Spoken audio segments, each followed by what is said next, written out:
This is Pike. I'm in my farm, at my farm in Anchor Point, Alaska.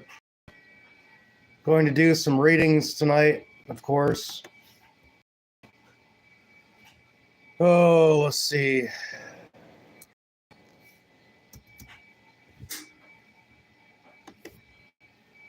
Pull something up here. Hope everyone's doing good. Just got home a little while ago.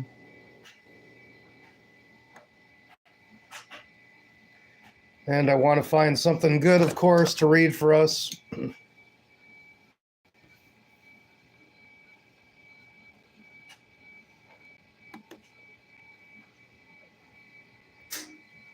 And since so many people are falling back into wars in this world again, I wanted to read something about war. Because the people that fail to learn the lessons of history are doomed to repeat them. And it seems like there's an awful lot of ignorant people leading countries around the world. Archimandrite Kirill Pavlov, The Meaning of the Terrible Experience of World War II. For Archimandrite Kirill Pavlov, 1919 to 2017, elder and spiritual father of three Russian patriarchs, a war veteran who fought at Stalingrad and throughout World War II. This time was difficult even to recall. A terrible, huge war, Father Kirill would say. By God's mercy, he survived, turning to Orthodox faith during the war after finding a gospel amid the ruins of a house in Stalingrad. The Pavlov family home in the village of Makovsky, Veselki, Ryazan region, once thatched with straw, no longer stands. It burned down in 1957. In the 1980s, Father Kirill's sister, Anna Dmitrovna Pavlova, upon retiring, bought a small house near the church in neighboring Makovo, where she warmly welcomed all those who came to pray at the Church of the Nativity of the Mother of God. As the spiritual father of the Holy Trinity, St. Sergius Lavra, Archimandrite Kirill visited this place each spring with his spiritual children, from Pascha to Ascension, when the gardens were in full bloom. These memorial services at the Makovo Cemetery gradually became a special form of communal prayer, joyful and reverent communication with God and one another, both the living and the departed. After prayer, Father Kirill would bless the villagers and give them gifts, and they would all sit down for a meal and sing spiritual hymns about the Mother of God, the Samaritan woman, the stormy sea of life, and a mother's prayer. If your mother is still alive, you are blessed, for on this earth there is someone who will care and sorrow, will pray for you. These words held special meaning for veterans who had experienced the power of a mother's prayer during the war. It was said in Praskovia Vasilyevna, though not strong in health, made hundreds of prostrations daily for her son, the soldier Ivan Pavlov.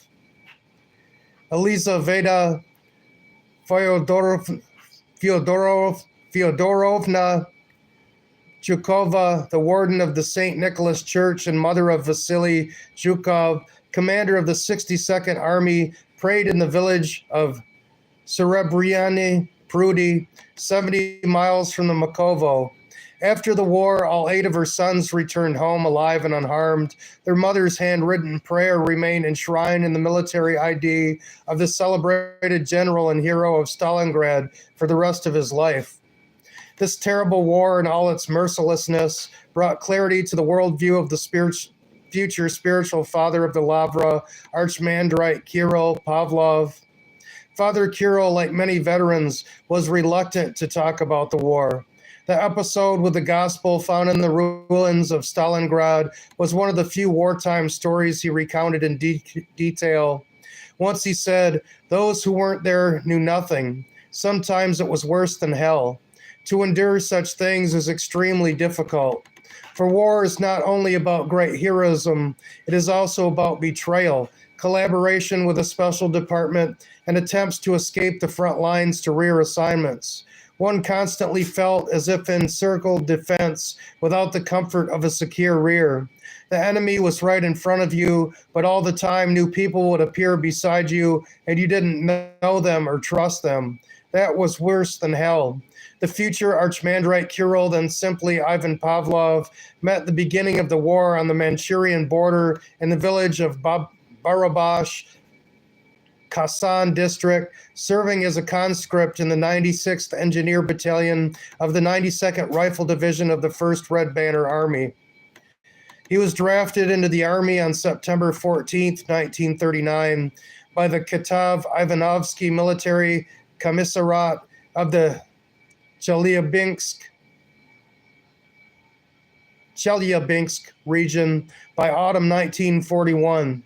They were expecting demobilization. Dreams of civilian life vanished on June 22nd, the feast day of all Russian saints, when the news arrived of the war's outbreak. Fearing a Japanese attack, Japan had occupied Manchuria in 1931. The Soviet command reinforced its far eastern borders. They brought us right into the Japanese border and ordered us to dig trenches, build dugouts, stockpile fuel and food, Father Kirill recalled. In September 1941, Soviet intelligence received information that the Japanese emperor had decided to delay entering the war until at least early 1942.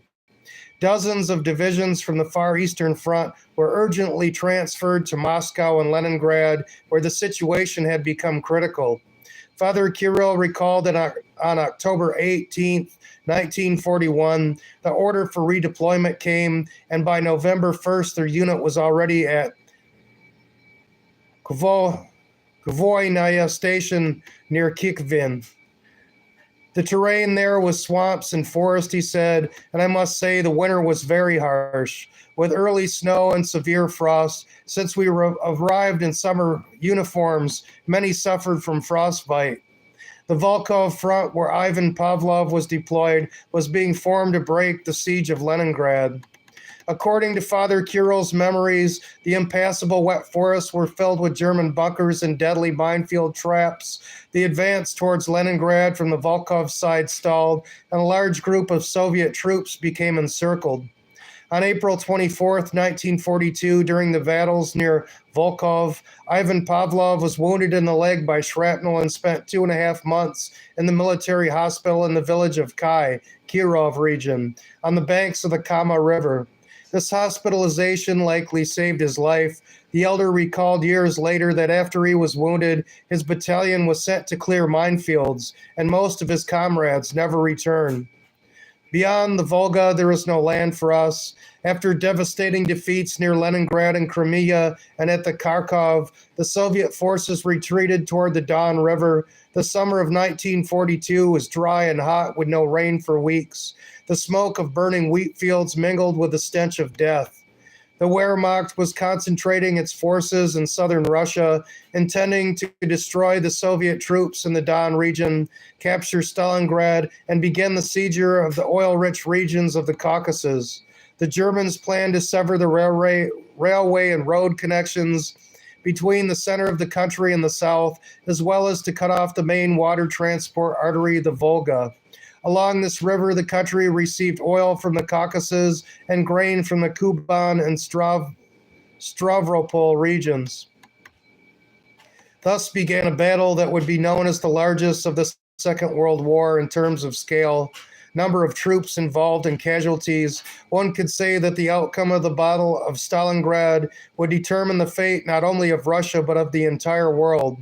Stalin issued Order Number 227, Not a Step Back, which imposed punitive measures including execution for retreat without orders. The phrase, "Beyond the Volga, there is no land for us," became the stark and absolute reality for the defenders of Stalingrad. After being discharged from the hospital, Ivan Pavlov made his way south, first to Nizhny Novgorod, then called Gorky, and then to Kemyshin, where new units were being formed to defend Stalingrad. According to archival documents, at the beginning of the Battle of Stalingrad, Ivan Pavlov served in the 9th Motorized Rifle Brigade. Half a century later, in 1993, Archimandrite Kirill Pavlov would return to those lands as part of the delegation accompanying His Holiness Patriarch Alexei II for the 50th anniversary of the Battle of Stalingrad.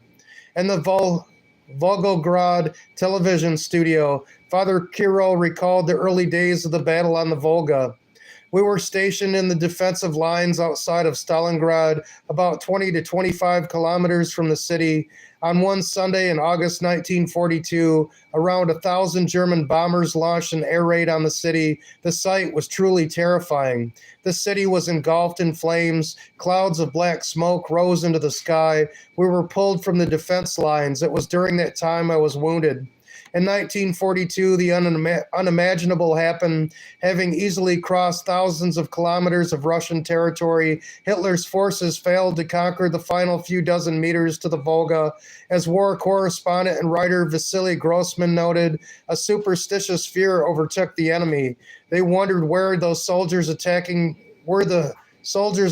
them truly human? Were they even mortal? The countless mass graves on the Mamayev Kurgan and throughout the Volgograd are a solemn reminder that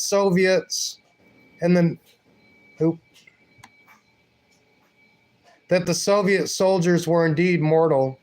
In 1942, the evacuation of civilians from the city was not completed in time, and thousands of Stalingrad residents perished during the bombing raids. Streams of burning oil and gasoline from destroyed fuel depots rushed toward the Volga. The surface of the river burned, steamships in the harbor blazed, and the scorched skeletons of ruined buildings billowed smoke into the sky. Meanwhile, the forward units of the Field Marshal Paulus' 6th German Army, having crossed the Don River, advanced toward the Volga and the northern outskirts of Stalingrad. On August 23, they broke through to the river in the area of the villages of Azovka and Rynok. From the south, General Hoth's 4th Army was advancing, intending to link up with Paulus' northern group and seize the bombed-out city. The 9th Motorized Rifle Brigade, in which Ivan Pavlov served, received orders to counterattack the enemy and to block the road at the northern approaches to Stalingrad near the village of Orlovka in the Gorodishche district.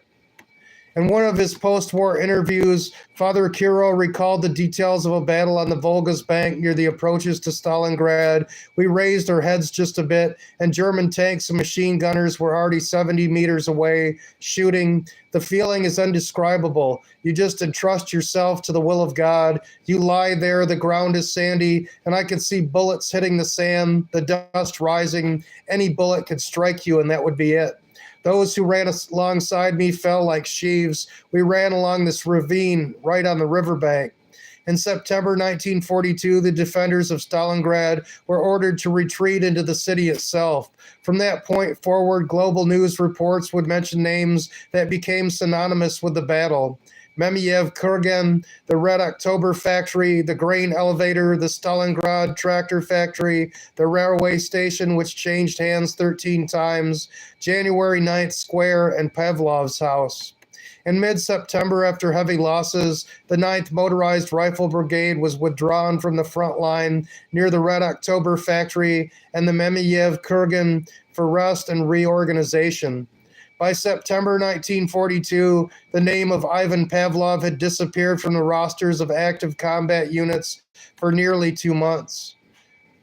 Tracking a soldier's path during the war is no easy task. At times, the only documents proving his presence in a particular unit are payroll records. Such documents bearing the signature of Private Ivan Pavlov were found in the archives of the 254th Tank Brigade, covering the period from November 1942 to December 1943.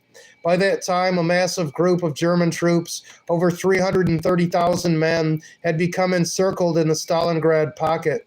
General Manstein's tank divisions were advancing to assist the struggling army of Field Marshal Paulus. The 254th Tank Brigade moved up from the south towards Stalingrad, making a 60-kilometer forced march, and joined the 57th Army of the Stalingrad Front in the area near the 8th of March, Collective Farm. At the end of 1942, the brigade took up a position of mobile defense with the goal of preventing Germans from breaking through to Stalingrad. Father Kirill later recalled how they encircled Stalingrad and froze in the snow-covered trenches. The snow was 2 meters deep. We dug in only about a meter, and that's how we froze, wrapped in great coats, sometimes captured German ones. Food was delivered only at night, already cold and frozen. How did we survive? By a miracle of God. He spoke about how we would pray under the starry sky in those cold trenches, walking a short distance away and reciting the Our Father. This stirred no laughter or mockery on the front lines. There are no atheists. Smoking or lighting fires was strictly forbidden. They were issued small rations of alcohol to keep warm, but Ivan would give his to his comrades.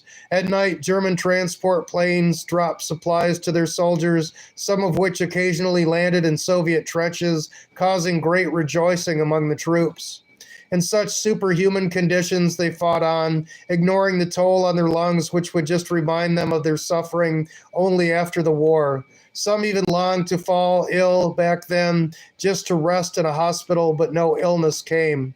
You ran, Father Kirill recalled, your weapon heavy in your hands, jumping over wide ravines, ditches, and trenches, and you'd think if only I could break or sprain something.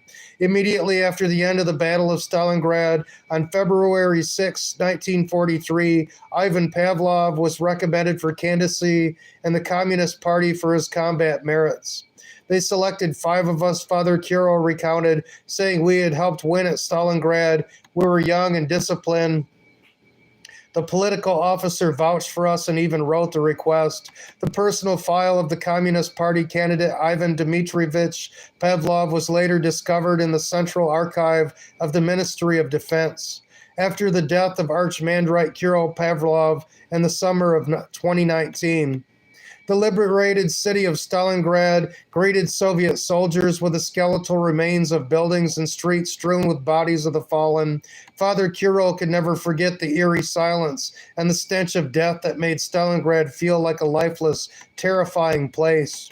Amid the ruins of a bombed-out house, Ivan Pavlov discovered a gospel. He gathered its scattered pages and began to read, finding solace and spiritual revival. This encounter with the gospel in devastated Stalingrad became a pivotal moment in his life, awakening him to a new life in Christ. It was April and the sun was already warming everything. Father Kirill recalled years later, one day among the ruins of a house, I picked up a book from the debris. I began to read it and I felt something so dear and sweet to my soul. It was the gospel. I found such a treasure, such comfort. I gathered all the pages together. The book was torn and that gospel stayed with me always. Before that, I was so confused. Why is this war happening? Why are we fighting? There was so much incomprehensible because the country was steeped in atheism and lies, and you couldn't find the truth. But when I began to read the gospel, my eyes were open to everything around me, to all the events. Everyone who sought guidance from Father Kirill as the spiritual father of the Holy Trinity, St. Sergius Lavra, heard his consistent advice. Read the gospel. You can't imagine what a treasure will be revealed to you. The gospel is given to us, brought from heaven, and it's not just any word, it's the divine word. And it teaches us only goodness, how to live here on earth, to avoid all sins, temptations, to rid ourselves of the passions, vices, sins, and lawlessness that torment us. Ivan Pavlov no longer doubted that this terrible war was allowed as a consequence of the people's departure from God, the fall of morality, and the attempt to eradicate faith and the church in Russia.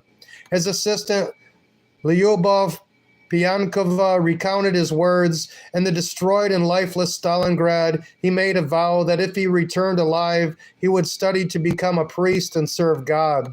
This desire was further solidified in Tambov, where his unit spent some time after the Battle of Stalingrad. Father Kirill recalled attending a service at the Church of John the Baptist in Tambov. The church was filled with people who wept openly as they listened to the sermon of Father John, who later became Bishop Innocent of Kalinin. It was a continuous wail, of course, such a wail, the prayer of a simple believing soul reached God. Father Kirill recounted, In September 1943, the famous meeting between Stalin and the Metropolitan Sergius Stegorodsky,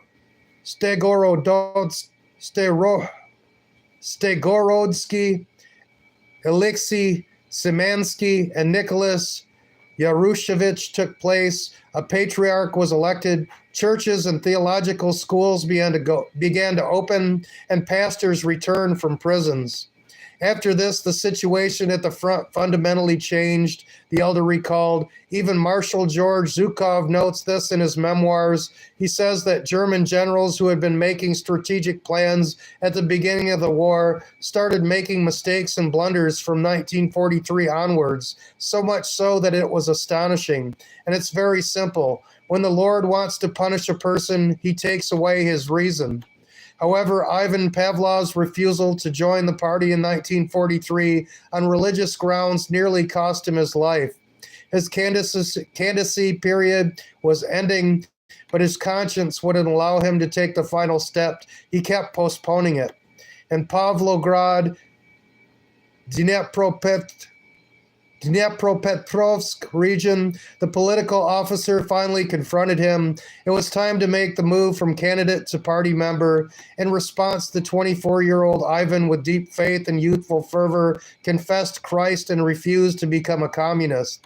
They began to torment me. There was a staff meeting, then a company meeting, a battalion meeting. Everywhere they worked on me, I had a hard time. The verdict was that the uncooperative soldier would go to the front lines as a machine gunner on a tank. Such positions rarely survived a second battle. But the Lord protected his confessor. The leadership of a neighboring unit where he was transferred as a clerk intervened on Ivan Pavlov's behalf. Archival documents indicated by the end of the war, Ivan Pavlov was a clerk at the headquarters of the 1513th Self-Propelled Artillery Regiment, and the orders and combat reports recorded in his handwriting are the kilometers of the frontline roads, settlements in Ukraine, Hungary, Austria, and Czechoslovakia. Shortly before the end of the war in March 1945, near Lake Balaton, the last major counteroffensive of the Wehrmacht's tank army began. Even seasoned war veterans recalled these battles as heavy and bloody. After their conclusion on the eve of victory, Ivan Pavlov was awarded the Medal for Courage. After the war, his regiment remained in Czechoslovakia for several months. It was here that Ivan first heard about Mount Athos. The story sounded like a fairy tale. There on the holy mountain amidst the unbearable blue of the Aegean Sea stood monasteries like fortresses. There was a monastic brotherhood undistracted from prayer by anything or anyone. In post-war Europe, it was easy to disappear to reach Athos, but if he were accused of desertion, his family would have to answer. Ivan Pavlov completed his service in the autumn of 1945 with the rank of senior sergeant. In Moscow, leaving his soldier's duffel bag at his sister's communal apartment, he went to the Yelakovsky Cathedral of the Theophany with the main question: were there any theological schools in the Soviet Union where one could study to become a priest? Having completed theological schools, seminary, and academy, Ivan in monasticism, Kirill Pavlov dedicated more than half a century to serving the monastery of St. Sergius, the Holy Trinity Sergius Lavra. As a special sign of God's providence, his name day fell on June 22nd, the day the Great Patriotic War began, and the hero of Stalingrad was buried on February 23rd, 2017, on Defender of the Fatherland Day.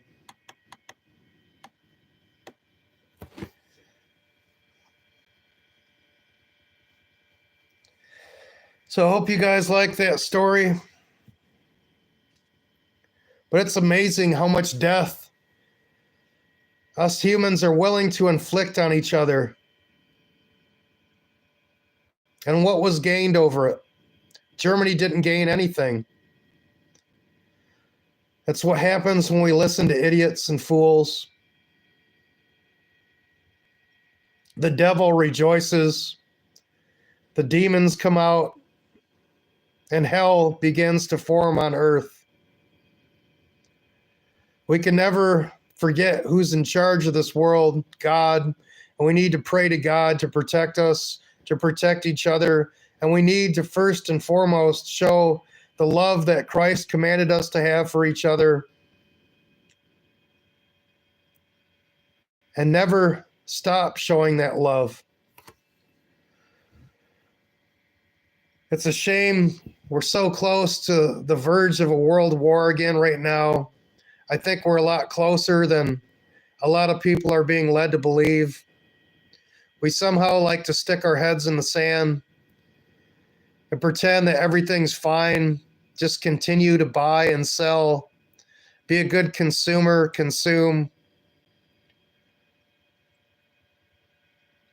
But none of that matters. It's not what we have, it's what we do. And if what we do doesn't involve God, then even what we do won't matter. It won't matter in a good way. Well, I thank you all for joining me and for listening to that story.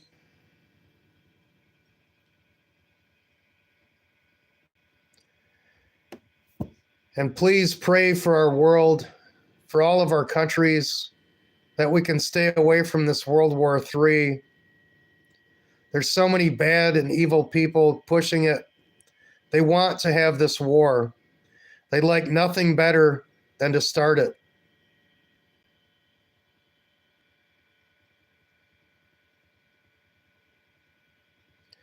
Lord Jesus Christ, please send an angel to destroy the demons that are manipulating the YouTuber known as Ringworm. Please cleanse him of all demonic influence. Send a guardian angel to guide him away from the hand and the deeds of the evil one.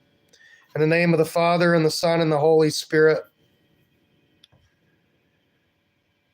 It's people under control of the devil that are everywhere, and they're trying to cause war, and they're trying to cause death, and they're trying to create hell on earth for everybody.